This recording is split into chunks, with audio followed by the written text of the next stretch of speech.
Baspa youth हमने समझा कि बीएसपी का कोई युवा संगठन होगा, लेकिन यहाँ के पता चला कि ये बीएसपी का जो फुल फॉर्म है वो कुछ अलग है।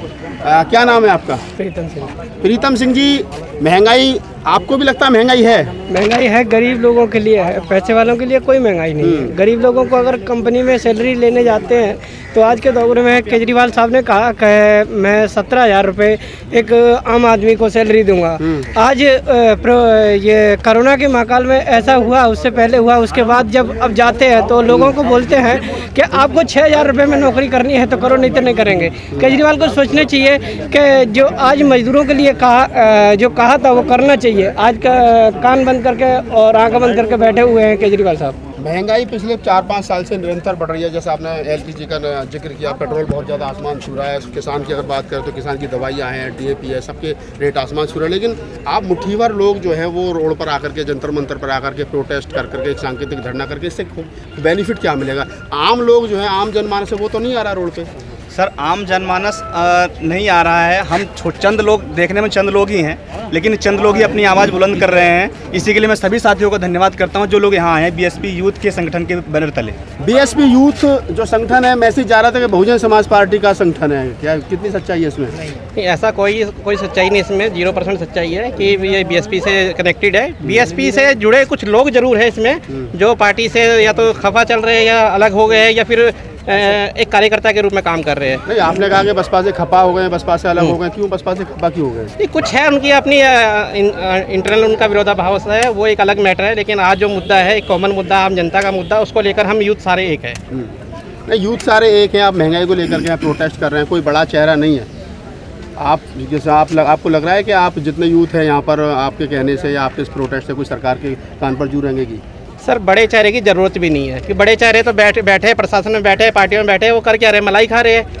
आम जनता की बात को कौन उठा रहा है? महंगाई के मुद्दों को लेकर कौन आगे चल रहा है? रोड पर तो यूथ ही दिखेगा ना, शुरू से लेकर अभी तक यूथ ही दिखाई दे रहा है। तो हमें ही आगे आना पड़ेगा, हमें ही आगे आएंगे। विपक्ष जो है अपनी भूमिका नहीं निभा पा रहा है, चाहे बसपा है, चाहे सपा है, चाहे आरजेडी है, चाहे जेडीयू है, चाहे क्या नाम है और अन्य विपक्षी दल हैं, वो सब लोग एसी में बैठे और तुम कह रहे हो कि जी हम उनकी जिम्मेदारी निभा रहे हैं यहाँ पे। सर देखिए, सीधी सी बात है, आम पब्लिक की जिम्मेदारी आम आदमी ही निभाता है। हम आम आदमी हैं, चाहे वो पार्टी से जुड़े हो, चाहे हम संगठन से जुड़े हैं। कौन सी पार्टी जुड़े? आम आदमी पार्टी से? हम किसी पार्टी से नहीं जुड़े। मैं तो किसी पॉलिटिकल पार्टी से नहीं जुड़ा हूँ, लेकिन समर्थन उस व्यक्ति को जरूर करता हूँ जो बहुजन समाज की बात करता है। नहीं, बहुजन समाज की बात करता है, महंगाई की बात करता है? नहीं, मुद्दों की बात करते हैं, मुद्दों की कार्रवाई की बात करते हैं।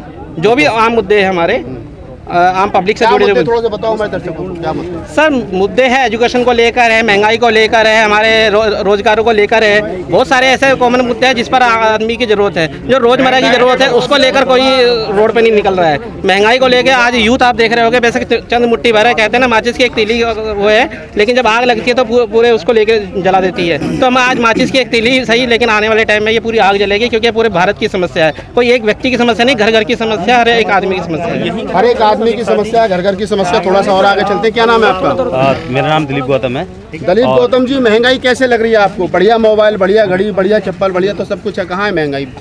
देखिए, अगर आप जीडीपी को देखेंगे और लोगों की इनकम को देखेंगे, उसके हिसाब से महंगाई आपको लगेगी, क्योंकि इनकम देश के अंदर 90% जनसंख्या ऐसी है जिसको जीडीपी की ABCD का पता नहीं है। बात सही है, लेकिन वो अवेयर नहीं है। हम लोग अवेयर हैं, इसीलिए यहाँ पर मंदिर बन गया देश के अंदर। धारा 370 हट गई, आप महंगाई की बात कर रहे हो। पेट्रोल डलवाने जाते हैं 105 रुपये, पूछो कि इसे कहते हैं जी कोई बात नहीं, देश बढ़ रहा है, मोदी जी देश बढ़ा रहे हैं, आपको महंगाई लग रही है। पेट्रोल की कीमत तो 120 तक पहुँच गई है, लेकिन इस देश, दुर्भाग्य है इस देश का कि जो विपक्षी पार्टियों को अपनी भूमिका निभानी चाहिए थी वो नहीं निभा रही हैं।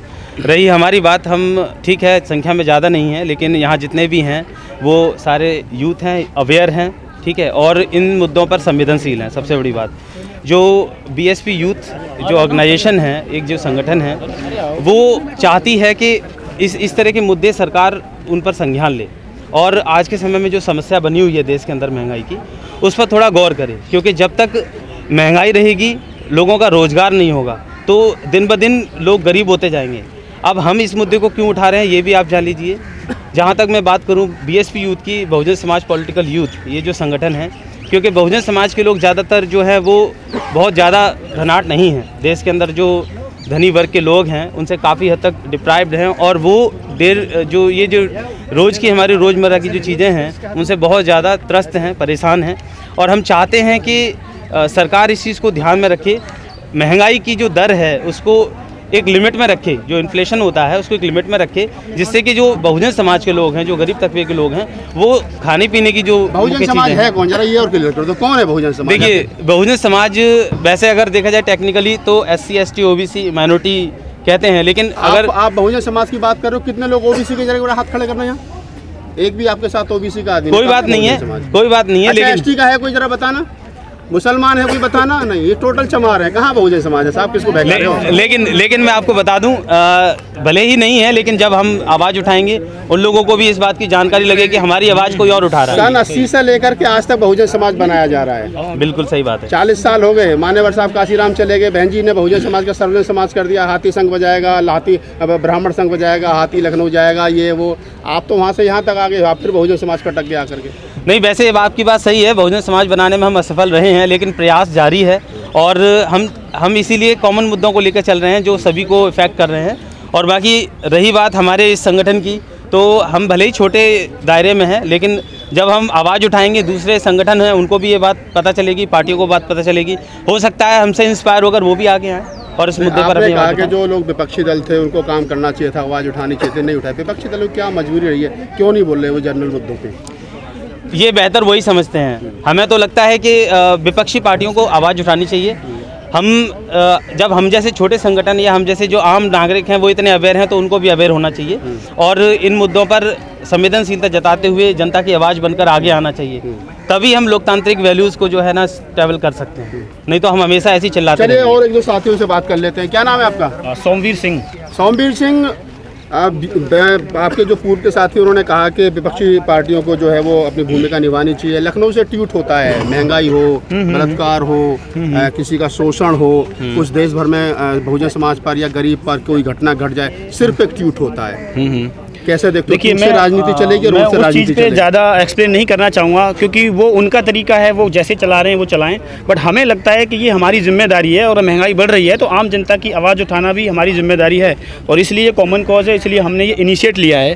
और अभी आप जैसा आप कह रहे थे कि अभी ये बहुत कम लोग हैं, तो मैं समझता हूँ शुरुआत छोटे से ही होती है और धीरे धीरे जब ये बात बिल्कुल जायज़ है और अहम है और सबसे महत्वपूर्ण है तो लोग यहाँ जुड़ते रहेंगे, आगे बढ़ते रहेंगे। और ये महंगाई का मुद्दा कोई छोटा नहीं है, घर की घरेलू चीज़ों से लेकर बहुत बड़ा मुद्दा, लेकिन विपक्ष से मुद्दा क्यों? देखिए, विपक्ष वो राजनीतिक मुद्दा है, विपक्ष वो राजनीतिक बना ही नहीं पा रहा, वो नहीं बना पा रहे हैं, तो वो उनकी मंशा है, क्या अपनी कुर्सी बचा रहे हैं या अपना कोई और मुद्दा है, तो वो क्यों नहीं आना चाह रहे हैं? संपत्ति बची है। देखिए, मैं कोई बहुत बड़ा राजनेता नहीं हूँ, एक आम आदमी हूँ और वो राजनीतिक पार्टियां हैं, वो नहीं आ रही हैं तो वो उनका हैंडल है, वो जाने क्यों नहीं आ रहे हैं। बट हमें लगा कि हमें आना चाहिए, बहुत लेट हो रहा है। क्योंकि चीज़ तो यहाँ क्लियर है कि लोगों में कहीं ना कहीं, चाहे तो पक्ष हो चाहे विपक्ष हो, सरकार हो चाहे विरोध में विपक्ष में लोग बैठे, नाराजगी दोनों से है।